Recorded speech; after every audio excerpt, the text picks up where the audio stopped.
नमस्कार, मैं शालिनी सिंह आप सभी का स्वागत करती हूँ। लेकर उपस्थित हुई हूँ एक बार फिर से पुनः आपका अपना पसंदीदा कार्यक्रम भगवान प्रकट हो। जी हाँ, भगवान प्रकट हो कार्यक्रम में लगातार हम आपको बहुत ही सुंदर सुंदर चर्चाओं से जोड़ रहे हैं, आपके सामने ऐसी बातें रख रहे हैं जिसके बारे में हो सकता है आपके मन में भी ख्याल आते हों, लेकिन कभी आपने सोचने समझने की कोशिश नहीं की, या कभी कोशिश भी की तो आपको उसको जवाब नहीं मिला। हम अपने इस अभियान के जरिए आप सबसे एक यही आह्वान करते हैं कि उस परम सत्ता को आवाज़ दीजिए। पहले अपनी हर चीज़ के लिए आवाज़ दीजिए, पहले अपनी हर आवश्यकताओं की पूर्ति के लिए आवाज़ दीजिए, और उसके बाद एक आवाज़ ये भी दीजिए कि भगवान आप प्रकट हो।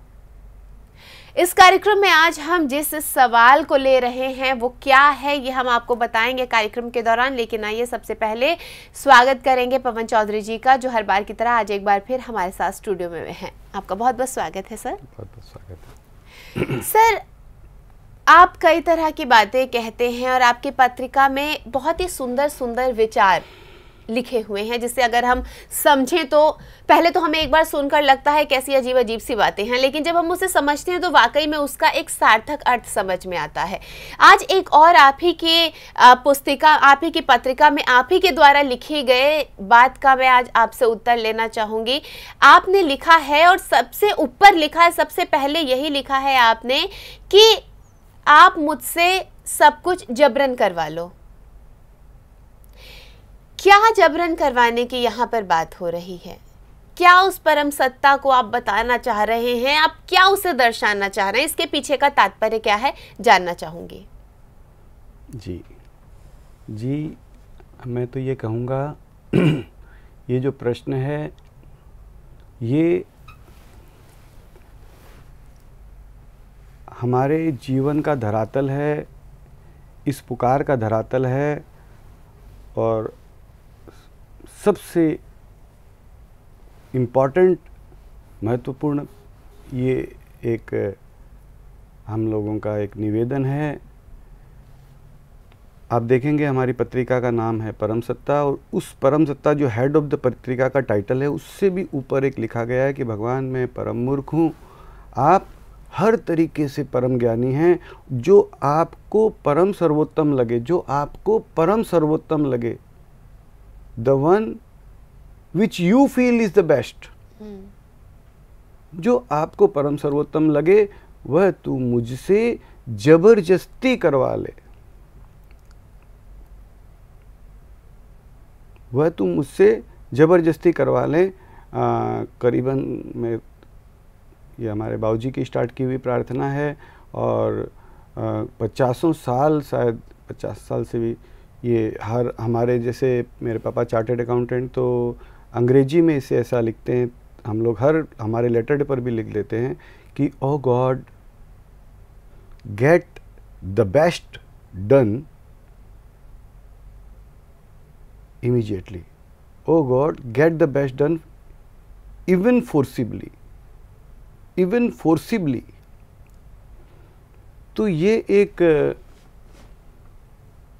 धरातल है जिससे हम भगवान से, उस परमपिता से एक निवेदन कर रहे हैं कि भगवान मेरे लिए क्या उचित है, क्या अनुचित है, क्या मुझे करना चाहिए, क्या मुझे नहीं करना चाहिए। कभी एक संत से बात हो रही थी, वो हमें बता रहे थे कि हमारे वेद शास्त्र कितने उपनिषद हैं, वहाँ पे कुल मिलाकर करके इसी बातों का वर्णन है कि एक व्यक्ति को क्या करना चाहिए, कैसा करना चाहिए, क्या नहीं करना चाहिए। ऐसी लाखों इस प्रकार का इसमें विश्लेषण है कि ये करना चाहिए, ये नहीं करना चाहिए, ये करना चाहिए, ये नहीं करना चाहिए। अब लाखों तो चीज़ें हैं, अब वो लाखों चीज़ों में किस वक्त कौन सी चीज़ एप्लीकेबल होती है, और उसको हम इंटरप्रेट कर करके उसमें वह चीज़ हमें उसको हम सही से हम उसको समझ पाए कि हाँ भाई आज ये करना चाहिए, इस समय ये नहीं करना चाहिए, और इस तरीके से हम फिर उसे कर पाएँ। उसको पहली बात तो हम समझ नहीं पाएंगे, लाखों को याद नहीं कर पाएंगे, याद करेंगे तो उस समय कौन सी चीज़ एप्लीकेबल है वो समझें, फिर उसको इंटरप्रेट कर करके प्रॉपरली करना नहीं करना। प्रैक्टिकली आप देखेंगे तो कम से कम हमारे जैसा व्यक्ति तो इतनी चीज़ों को पहले तो पढ़ने में ज़िंदगी निकल जाएगी। तो जब मेरा परमपिता, मेरा भगवान, मैं तो इन चीज़ों को नहीं समझ पा रहा हूँ, या मुझे तो इन चीज़ों को याद नहीं है, इनका विश्लेषण नहीं कर पा रहा हूँ, शायद इनको समझ करके इन पे चलना तो और कठिन बड़ी बात है। लेकिन मेरा पिता, जगत का आधार, रोम रोम में रहने वाला, हर कण में रमन करने वाला, ईश्वर, खुदा, गॉड, वाहेगुरु, अनंत नामों से जाने वाला, वह परम पिता, वह परम शक्ति, वह परम सत्ता, वह तो हर मायने में समर्थ है। उसे तो सब कुछ पता है कि क्या सही है, क्या गलत है, क्या मुझे करना चाहिए, what is the good, what is the. जैसे एक एग्जाम्पल देना चाहता हूं कि एक बच्चा है, माँ बाप को पता है कि इसे चॉकलेट गोली बहुत पसंद है, लेकिन गोली खाएगा, इसके दांत वैसे ही ख़राब हो रखे हैं, इसके दांत और ख़राब हो जाएंगे। होली दिवाली में कभी कोई मिलने वाले जो रिश्तेदार आते हैं तो वो क्या कहेगा, अपने आने वालों से पहले समझा देगा, देखो मेरा बेटा को बहुत पसंद है गोली, आप ज़रूर गोली लाए होगे, और ये गोली की जिद भी करेगा, तो लेकिन उसके दांत ख़राब हो जाएंगे, आप है ना प्लीज़ उसे गोली है ना मत देना, उसको सूट नहीं करती है उसके लिए। तो क्यों?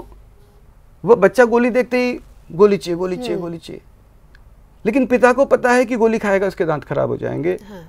और he will not be able, वो उसके लिए सही चीज़ नहीं रहेगी, तो वो पहले ही उसके लिए। तो भगवान, हम भी तो तेरे बेटे हैं, और तू हमारे पास है, तुझे पता है कि मेरे लिए क्या उचित है, क्या अनुचित है, you know very very very very well, और तू समर्थ है, तुझे जो अच्छा लगे वो तू मुझे बताएगा, बेटा ऐसा करना, ऐसा करना, ऐसा करना। तो एक तो होते हैं बहुत अच्छे बच्चे जो बताने से समझ जाते हैं, लेफ्ट जाना तो लेफ्ट जाना, राइट जाना तो राइट जाना, और एक होते हैं हमारे जैसे महामूर्ख या लेजी, या ना आप कुछ भी समझ लीजिए। तो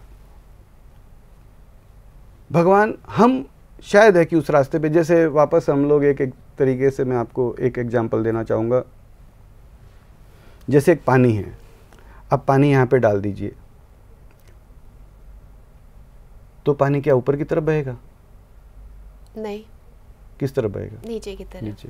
पानी का स्वभाव है, वो नीचे की तरफ ही बहेगा, until unless you put something stopper, और if you put some pump, कोई आप उसके ऊपर पावर सप्लाई लगाते हो और उसको प्रेशराइज करके ऊपर भेजते हो, तो वो भले ऊपर चला जाए, वरना आप जो उसे छोड़ोगे तो नीचे की तरफ। तो भगवान, हम भी स्वभाव है, हाँ, हम भी, हमारा स्वभाव ही है नीचे की तरफ ही बहना, हम नीचे की तरफ ही जा रहे हैं। भगवान, तू चाहे तो हमें रोक सकता है, तू चाहे तो हमें, तू सब कुछ कर सकता है। तो हमारा तुझसे एक छोटा सा निवेदन है, भगवान तू यहीं पर है, तू मुझे देख रहा है, तू मेरा माँ बाप है, हाँ तुझे पता भी है कि मेरे लिए, जैसे एक बच्चा है, वापस में वो एग्जांपल देना चाहूँगा कि एक बच्चा है, उसे कहीं पे आग लगी है, आग, छोटी मोटी आग पड़ी है, तो वो बच्चे को देख रहे हैं, क्या चमक रही है, एकदम पीला पीला मस्त चमक रहा है, वो बच्चा जाता है उसे पकड़ने के लिए, बाप बोला बेटा मत जा, आग है, जल जाएगा। हाँ, जल जाएगा। बच्चे को क्या है, उसको तो आग दिख रही है, उसको तो मज़ा आ रहा है, उसे फिर पकड़ने के लिए भागता है, वो फिर बोलता है देख बेटा मत जा, जल जाएगा। लेकिन वो तो है कि बस उसे तो वो अच्छा लग रहा है, वो फिर दौड़ता है, तो क्या करेगा बाप? जल जाने देगा? नहीं। एक थप्पड़ मारेगा, 2 बार बोलते चल इधर बैठ, रोएगा तो रो लेगा, रो ले आधी घंटा, बिल्कुल, इधर बैठ जा, उधर जाएगा जलेगा, बिल्कुल। तो भगवान, हम भी तेरे बच्चे हैं, तूने लाखों चीज़ें बता रखी है, ये कर वो कर, और हम तो एक थप्पड़ मार खींच के, तुझे जो अच्छा लगे वो तू जबरन करवा ले, मेरे लाख ना चाहने पर करवा ले, तू जैसा चाहता है वही, what you think best is really the best, जो तुझे सर्वोत्तम लगे वह तू जबरन करवा ले, जो तुझे सर्वोत्तम लगे, मेरे लाख ना चाहने पर भी। इसीलिए इस पत्रिका में हम उसे परम सत्ता से भी ऊपर, सबसे ऊपर लिखते हैं कि भगवान मैं परम मूर्ख हूँ, आप परम ज्ञानी हैं, हर तरीके से आप परम ज्ञानी हैं, और आपको जो सर्वोत्तम लगे, जो आपको अच्छा लगे, जो आपको जिसे आप समझते हैं कि हाँ मुझे ऐसा करना चाहिए, तो वो तू बताएगा तो शायद मैं नहीं करूँगा, तू ज़बरदस्ती करवा ले। जैसे आज अपने को पता है कि बच्चा पढ़ाई है, इसकी आज मार्च चल रहा है, मार्च में एग्ज़ाम चल रही है, और ये बच्चे को क्रिकेट खेलना अच्छा लग रहा है, तो हम उससे बहला के, फुसला के, ऐसे करके वैसे करके, हमें पता है कि नहीं पढ़ेगा, फेल होएगा। We put our all the efforts, हर माँ बाप अपना पूरा एफर्ट लगा देते हैं कि किसी तरीके से ये बच्चा पढ़ ले। बिल्कुल लगाते हैं, बिल्कुल पढ़ ले, किसी तरीके से पढ़ ले, दिस वे दैट वे, जरूरत पड़ेगा तो 2 थप्पड़ मारना, डांटना, नहीं डांटना तो बेटा तू देख पास हो जाएगा, तेरे को साइकिल दूंगा, तो 80% नंबर लाएगा, तेरे को साइकिल दूंगा, this way that way. But माँ बाप चाहते हैं कि वो ये रास्ता उसके लिए सही है, जबकि बच्चा चाहता है कि नहीं मैं तो क्रिकेट खेल लूँ थोड़ी देर, बड़ा मजा आएगा। ये क्या, ये माँ बाप दिन भर मेरे को टोकते रहते हैं, इधर ये बैठ के पढ़, ये पढ़। भले उसे बुरा लगे, लेकिन माँ बाप को पता है कि इसके लिए ये उचित है। उसी तरीके से भगवान, तू भी मेरा माँ बाप है, तुझे पता है कि क्या उचित है क्या अनुचित है, तुझे जो अच्छा लगे वह मेरे लाख ना चाहने पर जबरदस्ती धक्का दे करके, जबरदस्ती कैसे भी, use your all the powers, तू तेरी तमाम शक्तियों का तू तेरा इस्तेमाल करते हुए तू मुझसे मेरे रोने चिल्लाने की, प्लीज़ भगवान, हाँ ठीक है 2 थप्पड़ लगेगा तो बुरा लगेगा मुझे, और शायद मैं सहन नहीं कर पाऊंगा, तो रो के रह जाऊंगा, और क्या करूंगा, चैंचे करके रह जाऊंगा। लेकिन भगवान रहम मत करना, 2 थप्पड़ मार दे, लेकिन तू है और प्रगट नहीं है, ये सजा तो मत दे, तू प्रगट रहे और तू सबको दिखते प्रगट रहे। और भगवान सर्वोत्तम कर्म जो तुझे अच्छा लगे तो तू तुरंत जबरन करवा ले, मेरे लाख ना चाहने पर करवा ले। मैं कहता हूँ कि ये हमारा एक धरातल है, और इस बेस पर ही हम लोग आगे बढ़ रहे हैं कि भगवान you get the best done, even forcibly, even forcibly, even forcibly, even forcibly. इसका एक छोटा सा वाकया मैं देता हूँ। हमारे बाबूजी का शुरू किया हुआ है ये। बाबूजी बम्बई आए थे, और बहुत पहले की बात है, और चार्टर्ड अकाउंटेंट होने कारण से उन्हें कुछ सेल टैक्स का कुछ काम मिला, सेल टैक्स का कुछ काम मिला, और सेल टैक्स का काम मिला तो और उनका काम पहले कभी किया हुआ नहीं था। हालत इतनी गरीबी हालत थी कि खाने के लिए हमें कुछ ना कुछ करना ज़रूरी था। अच्छा। तो वो काम मिला तो वो काम लेना पड़ा, वो काम ले लिया। अब पहली डेट आई, चूँकि पापा चार्टर्ड अकाउंटेंट, तो वही उनको ही अगुवाई करनी पड़ेगी। तो वो आदमी कहता है कि भैया देखो अभी डेट आ गई, तो चलो किस तरफ चलूँ। तो अभी वो ये भी पता नहीं कि सेल टैक्स लेफ्ट है कि राइट है, ऑफिस किस तरफ है। भैया रोज़ चलते उस तरफ, चलो ठीक है चले। और अब वहाँ पर गए, अब सेल टैक्स का तो कोई ज़्यादा नॉलेज था नहीं, लेकिन आपको बता दूँ बाद में सेल टैक्स पे बहुत 1500 पन्ने की किताब लिखी है, और वो किताब हर कमिश्नर के और हर पूरे सेल टैक्स में वो काफ़ी 1 नंबर पे वो किताब थी। लेकिन उस समय वो नहीं जानते थे। तो अब वो वहाँ पर केस शुरू हुआ, वो केस पे काम करने लगे। अब उनको ये लगा कि यार मैं तो वकील हूँ, और मेरे कारण से अगर मेरे कोई ना समझी से इसको नुकसान हो गया तो उसका जवाबदार तो मैं ही हूँ, बिल्कुल बहुत बड़ा गलत हो जाएगा। अब मैं करूँ तो क्या करूँ, तो क्या किया कि अब मेरे पास में कोई उपाय नहीं है। हाँ एक बात है, क्या है कि वो भगवान तो अपने पास है और उसे सब पता है। अपन क्यों ना भगवान से ही कहें, भगवान देख तुझे जो अच्छा लगे ना, मैं गलत करवा दूंगा, चलेगा नुकसान हो जाएगा, तुझे तो पता है तू पास में है, कुछ गड़बड़ ना कर दूँ, तू करवा लेना, कोई मैं गड़बड़ नहीं कर दूँ, इनका नुकसान हो जाएगा। तो भगवान से हम सब मांगते ही हैं। तो वैसे वो मांगा भाई ठीक है मेरा कोई गड़बड़ ना कर दूँ, ठीक है।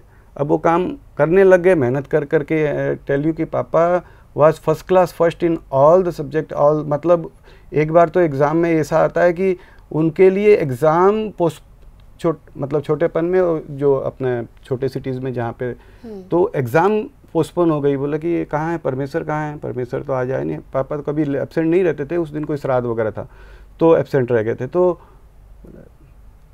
आज एग्ज़ाम कैंसिल कर लेंगे, तुम्हारा चांद तो आया ही नहीं है, तो मतलब दैट कैलिबर के।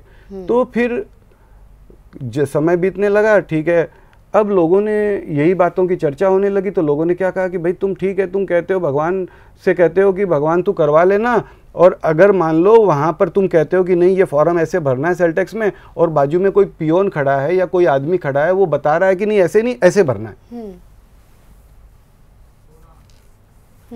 ऐसे नहीं ऐसे भरना है, तो क्या होगा कि वो गलती हो जाएगी फॉर्म, और भगवान से बाद में कोई बात होगी तो भगवान बोलेंगे देख मैं वो आदमी के रूप में मैं ही तो तुझे कह रहा था, तू समझ नहीं रहा है, तू तेरे को बोला ऐसे नहीं करना है, ऐसे नहीं करना, फिर भी तू ऐसे ही कर रहा है, तो फिर अब मैं क्या करूं? तो बहुत गड़बड़ बात हो गई, मैं क्या करूं? तब वहां पर एक शब्द और जोड़ा गया कि भगवान ये मैं क्या करूं वाला लफड़ा रहने दे, तुझे पता है ना ये फॉर्म ऐसा भरना चाहिए, तुझे जो अच्छा लगे वो मेरे ना चाहने पर भी तू समर्थ है ना, हाँ। तू जबरन करवा ले, कल मुझे ऐसे मत कहना कि तू बाजू में खड़ा होकर करके तुझको कह रहा था और तूने नहीं किया, अब मैं क्या करूं? You get it done. तुझे जो अच्छा लगे वो मेरे ना चाहने पर भी मैं गलत कर दूंगा, तो ये समझ लेना भैया तेरी गलती मानी जाएगी भगवान, तुझे जो अच्छा लगे तू जबरन करवा ले। तो ये तब से ये प्रार्थना हमारी चल रही है, तो इसलिए यहाँ पे ये लिखा जा रहा है कि भगवान सर्वोत्तम कर्म जबरन करा ले, तुझे सब पता है, तू करवा ले, तुझे सब कुछ पता है, तू परम सत्ता है, बहुत ही भली भांति ईश्वर जानते हैं कि क्या हमारे लिए उचित है और क्या अनुचित है, जो उचित है वो करवा लें। तो आज के इस कार्यक्रम में बस इतना ही, और यहीं पर आप सबसे विदा लेना चाहूँगी, लेकर एक नया एपिसोड हम फिर होंगे हाजिर। अभी के लिए दीजिए आगे, आप सबसे अनुमति लूँ, लेकिन उससे पहले पवन जी का बहुत बहुत धन्यवाद। नमस्कार।